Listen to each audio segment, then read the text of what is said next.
3 months ago, I had an idea for a video that I was going to do, which was to rank every single Hearthstone keyword based on how much I thought they were good for the game. That was back in March, and it was right before the new expansion was released and the miniaturized keyword was set to debut. But now, coming back to it, I don't really just love the idea of ranking them based on my personal opinion, because I think that might be kind of boring, but also because I've seen other people make that style of video before, and I would just be adding to the list. I want to rank each keyword on how statistically strong it actually is. With keywords, we've gotten one new keyword just about every expansion since Ungoro, so that's 8 years of new keywords, and with that many keywords, there's gotta be some stinkers. First though, let's just go over what my criteria is for a keyword, because there are a lot in Hearthstone. The easiest way to do it would just be to say that anything that is in bolded text is a keyword. For example, something like Battle Cry is obviously bolded, therefore it's a keyword. However, the game has a bunch of bolded keywords that are only used on very specific cards, and I didn't really feel like it was fair to rank them. Stuff like Spare Part, for example, is a bolded keyword, as well as legendary on cards like Ren the Blackhand. The word Lackey is usually bolded in all the cards from Rise of the Shadows, despite lackeys not really being a ability. And that's kind of my point. There are effects that are bolded that are not what you would consider actually keywords. So, with that out of the way, there are a couple of big exceptions, and those big keywords are freeze, silence, quest, all of the other ones that go along with quests, such as side quests and quest line. So, very briefly, why am I not going to include these? For me, freeze is a very weird keyword. It's not a keyword that is actually on minions as a positive attribute. The cards that you would play that make a minion freeze don't actually have the freeze keyword themselves. They are giving another minion the freeze keyword and thus freezing it. You could rank cards that actually come into play frozen, which there are a couple of them. And in that case, then sure, frozen is a keyword, but freeze feels weird. And the same thing for me is silence. You silence their minions and you stop their effects. They become silenced. They get the keyword. So it feels weird to evaluate as its own keyword when the keyword is usually never seen on a card by itself. Rather, a card gives that keyword to other minions. I get if you don't like that as a reasoning, but that's my reasoning. So, and then why not the quest cards? Because I think that quests are not really a keyword. They are a concept in Hearthstone that is very similar to stuff like locations or hero cards or anything else, weapons, minions, spells. Quests are their own separate thing in Hearthstone, and they have a very specific concept. They are not just a keyword, they are a fundamental part of the game at this point that come back every once in a while. Same thing with Secret. Secret also is not on this list, even though it is a bolded keyword, because secrets are a type of card. They're not just a keyword that is slapped on, any card as a bonus effect. It is always on a card in order to tell you what type of spell that is. Secrets make them a specific type of card, and yes, they are technically spells. They are secret spells, but they are very distinctly their own type of card. So with all that out of the way, let's get into the methodology of how we would decide what the best keyword is.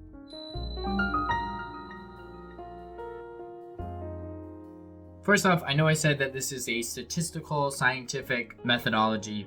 There is still a lot of human input and human bias, because the best way for me to rank this with the tools that I have was to take every single card that has any of these keywords and to rank them based on how viable they were usually in standard meta, because standard is what I play. I did put, consideration for cards that I knew were strong and wild, but I was really just considering the long-term impact that they had on standard.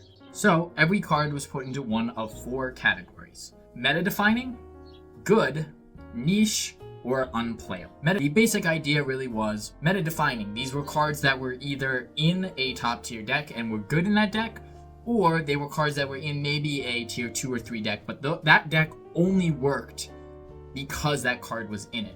For example, I put a card like Mechathune into that meta-defining category. Even though a Mechathune deck was almost never tier 1, those tier 2, tier 3 decks could not exist without Mechathune. So I weighted that as an important factor in ranking a card like that. The second category, which was good, were cards that saw a good amount of play just in general. Whether it was in good decks, whether that was in decks that were maybe tier 2 or 3, but they might not have been the reason that you played certain decks. They were just good inclusions in, a bunch of different decks. Not auto-includes, but you saw them throughout the meta. And again, that's obviously a very biased way to come at it, because me saying, oh, I saw this card a lot is not exactly scientific. But then we have niche. And niche, I gave a lot of cards a benefit of a doubt. Niche was basically if any card saw any amount of play at any time in even the most experimental of decks that were seen in the meta, even if that deck lasted less than a week, I put them in niche. Because a lot of cards people try out and then the deck either falls out of favor or that card falls out of favor, but the card saw play. People legitimately were interested in trying it. So that card I would put in niche. And then unplayable is, hey, this card not only is never saw play, but it's bad. Basically what these 4 categories mean is that a card got 3 points for being in the meta-defining category, 2 points for being in the good category, 1 point for being in the niche category, and 0 points for being in the unplayable category. And I went through every single keyword and I ranked every single card from that keyword based on this criteria. So I evaluated 47 keywords, and if I just sat here and scrolled through all 47 of them, I think it would be very boring. So what we're going to do is we're going to look at the top 10 worst keywords, and we're going to look at the top 10 best keywords. Editor Pim from the future here. This is going to end up being 2 videos. One video, this one, which is going to be the best keywords, and I will make another follow-up video with the worst keywords. And the long story short is, I was too ambitious with my time and I did not have time to edit both sides of this video. And also, as I was editing it, I realized it was going to be too long. If it was both, I would rather just split it into 2. For that, I'm just going to show you a couple of ones that I think at least were interesting. So despite being the literal middle of the pack, number 32 out of 47, the most amount of cards, obviously, with a keyword was Battlecry. 46% of all Battlecry cards I put into the unplayable. When an expansion comes out, most of the filler cards are going to have Battlecry. They're going to say Battlecry do X weak thing, and it's very easy to see that and know that that card's not going to be playable. So I don't think there's anything really surprising there. Only about 28% of all Battlecry cards actually saw real competitive play. Another 2 interesting performers I think were Rush and Lifesteal. These are interesting to me because Lifesteal was only introduced in the game in Knights of the Frozen Throne. I remember very vividly. Up until then, we had 2 cards that had an equivalent of the Lifesteal effect. And then the other keyword was Rush. And Rush is also a keyword that wasn't introduced until the Witchwood. And we really didn't have any equivalent effect. Since then, over 200 more Rush cards have been printed. It actually is the 5th most common keyword in Hearthstone. However, it is also the 30th out of 47 ranked. And yeah, it makes sense. With that many cards, a lot of Rush cards are not going to see play. And not to spoil the top 10, but the highest rated evergreen keyword is Charge. Charge had about 45% of all of its cards being playable. Charge has done very well for itself as a keyword, and like I said, is the highest rated evergreen original keyword. At number 10, we have Start of the Game. And start of game is in fact a keyword. It is bolded, and it is enough of a legitimate keyword. I have no problem putting on the list. If you have a problem with it, then write me you can write a comment about how start of game shouldn't be included. I'm sure you're going to love the rest of this top 10, because this is not the only keyword that's gonna upset you. If start of game is already making you doubt my top 10, then you are out of here. I can guarantee. But the average score was 1.50, which means that cards rated literally right in the middle. Every card was between the best and the worst. That makes a lot of sense because the cards that are in start of game are either broken, you've got Gen and Baku, you got the Scythe, Benedictus, and Cthulhu, and then the only other ones that you've got 3 meme ones. Literally 3 meme ones. You got Prince Malchezaar, you got Nozdormu the Eternal, and you got Cho'Gall. There is no in between. I think it makes it a nice keyword. most of the cards are balanced. Really, the only ones that we've gotten that are broken are Baku and Gen. I like it as a keyword. Only 8 cards, so it's an exclusive club, basically. Number 9, with an average score of 1.56, we have Infuse. Infuse had a lot of good cards. Only 18.5% of Infuse cards were unplayable. That goes a long way for getting its score up. Cards like, obviously, Sire Denathrius, Artificer Zymox, Imp King Rafam, big legendaries that have a huge impact on the game with their Infuse effects help a lot as well. And I think overall, Infuse, at the very least visually, was also a very cool keyword. Number 8, we have Dredge. Dredge is one of my favorite mechanics in Hearthstone. I think it is incredibly cool, it's incredibly flavorful, and it was incredibly well pulled off, and I like seeing that the stats support that most of the Dredge cards were good. Only 13% of all the Dredge cards were unplayable, and that really just came down to the 2 neutral cards that just had Dredge tacked onto them as pack fillers. Dredge is one of those keywords where I really hope that it makes a comeback. I would love it for it to be an evergreen keyword. In 7th, we have what I actually think is probably the most surprising in the top 10 at least, Recruit, because I would not have guessed that Recruit was such a strong mechanic. But it makes sense. Some of the strongest cards from that expansion, Kobolds and Catacombs, ended up being Recruit cards.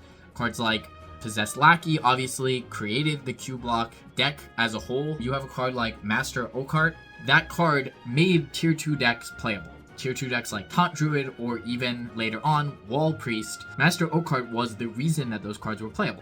Cards like Kathrina Winterwisp and all the big warrior cards. There were 10 Recruit cards printed and only one of them didn't really see play, and that was Guild Recruiter.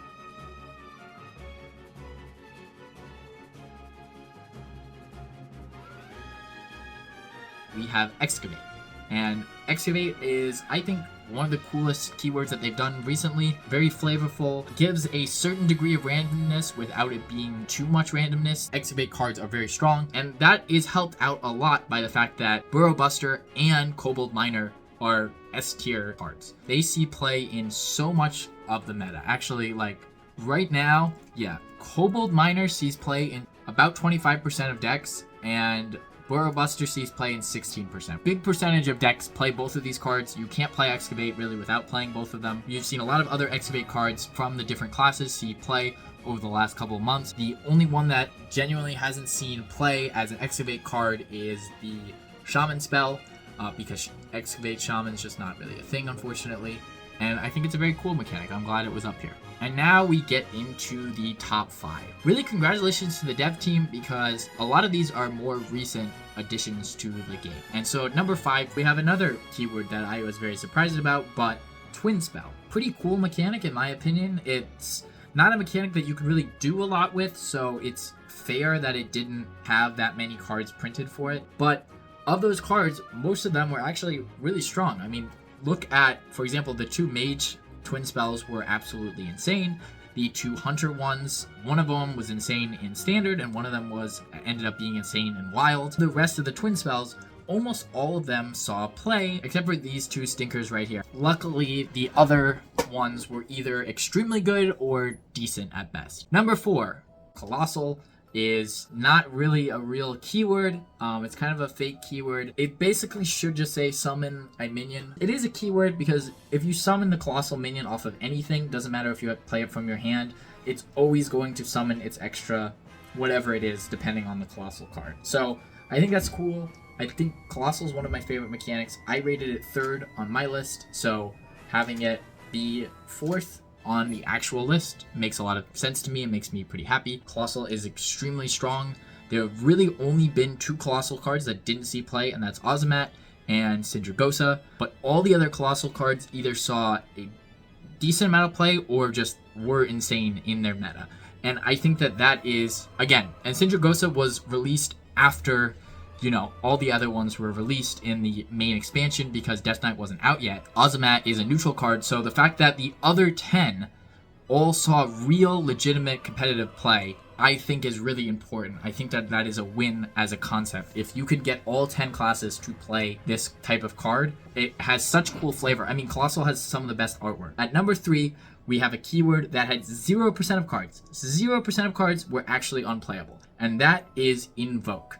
And I think that It's hard to remember just how dominant Galakrond decks were at a certain point in Hearthstone, but Invoke as a keyword dominated the meta in a lot of ways, and all of them were good or beyond good, depending on the meta. Galakrond Shaman, with these two cards specifically, is the reason that we started to get nerfs as fast as we did. We got those nerfs within the span of a week because of these two cards. Rogue Invoke cards all saw play, all the Warrior Invoke cards saw play, all the Priest Invoke cards saw play. 75% of all the Invoke cards I rated as good or better, which is the second highest out of any keyword, and just absolutely insane how good Invoke was. I think it was a cool concept, obviously extremely strong. Invoke really is a precursor of Excavate, and it makes sense why both these mechanics were so strong, because you had very strong neutral minions that were able to push it, able to be put into every deck, and then you had good core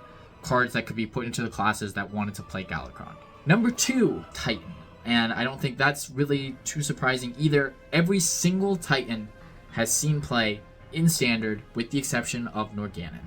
And arguably, I split the point between Norganon and Khaz'goroth by giving Khaz'goroth 1 point for niche and no point for Norganon. I know in Wild, Norganon does see play, and I respect that. I was originally going to put both Khaz'goroth and Norganon as unplayable, but I think between the two of them, like I said, I'll give it a point. If you're a Wild player, you can pretend that point's for Norganon. If you're a Standard player who played certain Tempo Warriors or certain Highlander Warriors or certain Control Warriors back in the day, you can pretend it's for Khaz'goroth. I don't care which of you gets the point. There is a single point to be given out for niche between those two. Number 1. And this one is a bit of a scam with 3 cards. Counter is the number 1 keyword of all time. I don't care if you want to say, oh, what, but Objection... most decks didn't play Objection by itself. It only got discovered. The strength of Objection existing made Mage so much more powerful for so long. Any card that said Discover a Secret was infinitely more powerful because Objection existed. It is one of the few cards that I would say, despite the fact that it was never really hard run in a deck, the fact that it existed warped the meta of Hearthstone. I will die on that hill. Objection was a top tier card, and Blade Master Okani was a top tier card. It saw play in like every deck, in every meta for so long. It was one of the most played cards ever. And then you've got Counterspell. Counterspell over the years has seen play here, there, everywhere. It's a niche card. Every once in a while a Secret Mage has come up and has run a copy or two. Counter is statistically the strongest. Man, that guy's a yapper. Thank you all so much for watching this video. It's not the same level of quality as the last video that I came out with in May, but I am working on another one. Hopefully that will be a bit better. I don't know if it'll come out by the first week of July. In the meantime, I might drop a video that is the opposite of this one, because I have all the data about the worst keywords in Hearthstone, so look out for that in the next couple of weeks. Otherwise, thank you all so much for the support over the last couple of months, and I'll see you guys in the next video.